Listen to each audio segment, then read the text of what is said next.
Hi everybody, my name is Jessica Holyfield. I'm a professional dancer, professional dance choreographer, and dance educator based out of the southeast of the United States. And we are taking a look at the opening performance of Street Dance Girl Fighter Season 2 final episode. So I do know the Jam Republic took the win. The Choom posted like a little post saying congratulations, so it was kind of unavoidable as I was collecting the videos to watch today. But I'm excited to see how they took it. Was it definitely a clean win or was it very close call between the rounds? So I'm definitely looking forward to it. We're gonna first start, like I said, with the opening performance with all four teams. So without further ado, let's take a watch. It's so dirty. You got that chocolate, that yum yum, come give me some. Candy sweet as good, it's soft like a sugar plum. There you go. That tootsie, that Hershey, that bubble gum. Okay. Maybe spacing issue there, but it's the opening performance. It doesn't quite matter as much. Woo! Fun.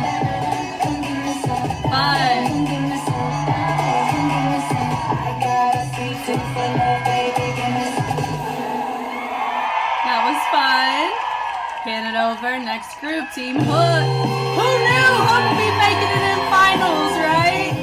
For how they started to where they are now, they are the underdogs of the season. Hey, they are following the typical street woman fighter format of the panning around to the different groups. Fun.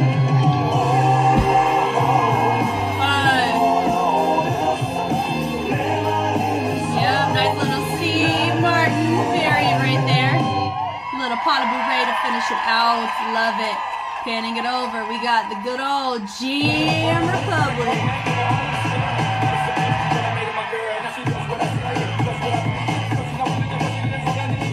Why do they keep dropping like flies, guys? Why do we have 4? I know they have 5, but we only see 4 right here.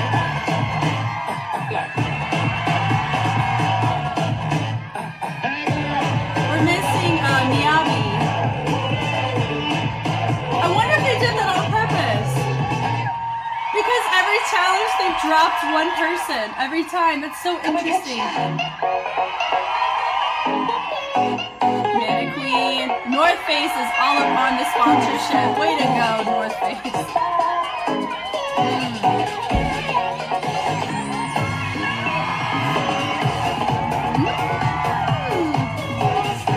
Love it. True Mana Queen fashion. Ooh. Very clean. That was super cute. Okay, goodness gracious, we are down another member with Jam Republic, but there is a chance that they may have done that on purpose or this or the other, because when I looked at the thumbnail, I saw that there were all 5 of them there. So I don't know why. That's okay. I will know when I watch the full episode reaction, which, if that's something that interests you at all, that is where Patreon comes in the picture and exists, because a lot of videos that I make, sometimes, because of how long they are, I can get docked with copyright pretty quickly. So I have Patreon exactly for that.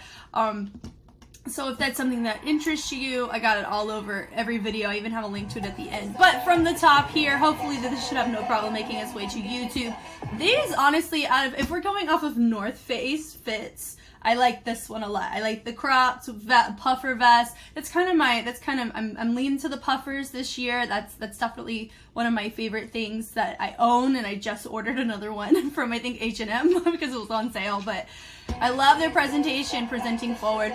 They definitely give 1 mil energy. I love the jack up to placing the arm out, using the North Face to their advantage, switching it up. Baby spacing issue right here between both of the dancers on this side. My recommendation would be she would need to overcross a little bit more to kind of be right here. That would allow proper spacing and the crossover of the legs. But because this is the opener, none of this actually matters in comparison to their rounds.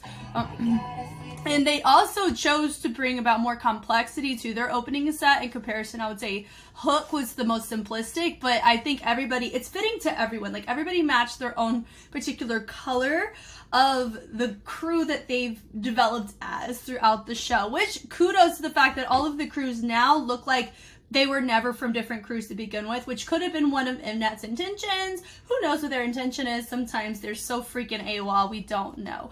But they love to have tutting integration, obviously because of one of their members. She is so proficient at tuts. It's really nice to see that integrated in every single routine that we see from 1mil, because that means that they're all placating a listening ear to all of their members' strengths, always. And I love seeing that.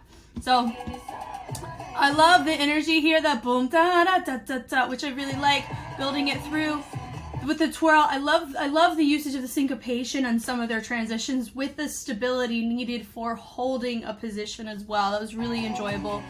We're bringing it through, which I really like, really fast paced and vibing it out with each other, but they're all matching the same dynamics. That's an example of synchronicity with individuality. Love that. Picking it up and drop, but notice not everybody's on the same line. I feel like one of them's a little bit, well, I think in order for this to have worked, she was in front of her, she was in front of them, she is behind them, and that's why she would need to move up a little bit, and that would have made that look like a proper stagger out of the formation. That little boom, boom, boom. I think one of them, my Miss Tutter, she didn't quite hit that boom, boom, boom the same way. Also, as I'm watching this, I really feel like Bebe had the same amount of potential that 1mil's team had, but the difference is Bebe stayed in the realm of Bebe. 1mil branched out outside of the 1mil pocket that we're used to seeing. I wouldn't even call it a pocket. 1mil toolkit or aesthetic or presence that they bring, presentation of 1mil, they presented outside of that, and that's why I think they definitely came in as front runners for the show. I will also say this too, I will be very, very intrigued on their performances, because their last challenge performance was probably one of the best routines that we will ever see on the Street Dance Girl Fighter series. Problem is the timing in which that routine came about. If it came about in finals, I really feel like there would be a higher chance that 1mil would have taken it. I do feel just at the forefront. I haven't even watched any of the rounds yet, so I could be retracting this statement, but I think this was already a topic of conversation from last week. I'm very curious as to, did they bring up to par what they brought last week, and will that influence how people vote? Also, knowing this too, you have to look at, this is being performed, I mean, this was like a live global streaming of the show. I don't know if this was pre-recorded. My assumption is yes. I don't know. But I do think that what's important to note here is whoever's in the audience, however many of them, this is their first time seeing them versus multiple times seeing them, that will determine how they vote. So that's another indicator. I don't even know how the voting is going to work, because I haven't seen the full episode, so I don't know if it's going to be audience only, this, that, or the other, if it's the mentors. I don't know. But anyway, moving on from here. Going down, boom, boom. I love the accents with the different members having her moment to do her tutting sequence, which I love. They go and then they melt down. I love that. Super fun. It's definitely more of a varied way in comparison to some of the expansion of columns that we see from 1mil pretty frequently. I think I just watched Etsy's Born to Be, and they had something similar to this, which is cool. So moving on, panning over to Hook. Theirs is the exact opposite of what we just saw, but it makes it really fun. Love the energy. They're sporting the all black, more full. They must be, I mean, if they're weather control, they must be a little bit hot. But notice one of them, she is a little bit off both times whenever she was supposed to come up. And then she also didn't quite drop down either. So that's just a timing thing for her. She matches it. Now we get back together, vibing it out. Really nice to just see the usage of the full body. They did a baby butterfly in a groove to really make that carry, and I really like that. It was cool. Diving it down. I love that do-do-do-do-do. They're using their full body, but they're transitioning at the same rate. And that's why that felt cleaner than if they were just moving whenever they wanted to while expressing that tonal color the way they want, the way they say I'll fit. I love that they're throwing, diving it down, boom and a boom and a. It's very social, very communal. Nice little, little pot of berets and a little Steve Martin variant. I know the boom, boom. I know the Steve Martin is like a front, back, and then a crossover, so there's a chance that could be a different move entirely, but that's where I've seen that variant before. And then we got Jam Republic, our winners, but we don't know that at this time. Nice little Timberland. Now these are puffers I can get behind. Honestly, if it was a different color, I'd be vibing with this 1000%. Love showing the iconicness of every dancer. Notice that. All of them, except for, I think, my dancer from No Lip, everybody showcased something of what made them iconic in the show, is really what it gave off. Because with Rhea, she definitely really pulled that. I think Sienna, she did that move that we've seen her do before. And then with On Beat, she did this little motion that was pretty iconic from the last challenge. And then seeing, I think it's Unwoo, she just did like a leapfrog over. I love the energy there with nice little butterfly, tailoring into a little bit of the Afro influence, which is nice because of their team.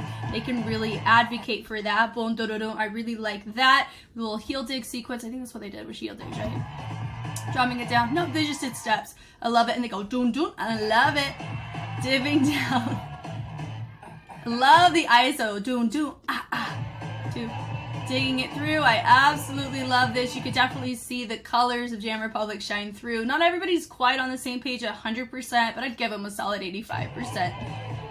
Yeah, I would say my dancer on Beat, she is, here's the thing, regardless of your age, I have to look at things the exact same way, whether you're 25 or if you're 13. The only difference is when it comes to mature content or mature styles on young dancers. It's the only time where I really put my foot down as an adult watching kids. But here, when it comes to just actual synchronization or dynamics or authenticity of pocket explored within the style, that kind of stuff, everybody can be held to the same standard, especially if you're all competing in a particular age range on a TV show. So there's something to note there. Also, they do give off the energy that they do have the floor, which is nice, bleeding it in. I do feel like there was supposed to be this right here. It could be, this would have made it not feel like we were missing someone. There could have been a chance they had to fix this pretty quickly. It looked like she was our center. She was my line 3, and then we were supposed to have somebody right here. It should have been these two were, in line with each other, and then these two were in line with each other, and then we would have never known. But I would have known because every single challenge we see them drop down a number. So I wonder if that was intentional. The isolation's there with this right here, that boom, boom, boom, boom. That's exactly what it gives. I love it. Dropping it down, up, boom, boom, boom, boom. Yep. Also, whenever you wear puffers, this is just an in general thing. The material, it's much bulkier, and so some of your movements are going to register differently depending on if you're wearing it or not, you know? So they did a very good job considering that. I love the energy they gave. And then of course we got Mannequin in the house, melting it up, pushing it up. I do like the fact all of them have very different jackets. It's a great advertisement. Like, because if I liked multiple, I'd be getting multiple styles because they're so different, right? Theirs is probably my favorite out of the 4. It just feels it just feels like we've peaked at the right time. Like the Mannequin gives off the energy of they're peaking at the right time. Hook is the true definition of the underdog coming back from the absolute worst performance you could give at an interim to giving off one of the best performances they've given. Like that was like such a 180, you know. Completely shocked everybody. Love the little basic jack coming up nice with whacking. I really feel like we've found our sound is what it comes across. Just some slight spacing or a little bit wider over here. It needs to be a little bit tighter. Personally, I think if they branched out more for the type of stage, I think it would have been nicer to see them in their own lane. But I really like the energy of the swings. Yeah, ba ba ba. This does feel familiar. This song does. Oh my gosh, where have I heard this?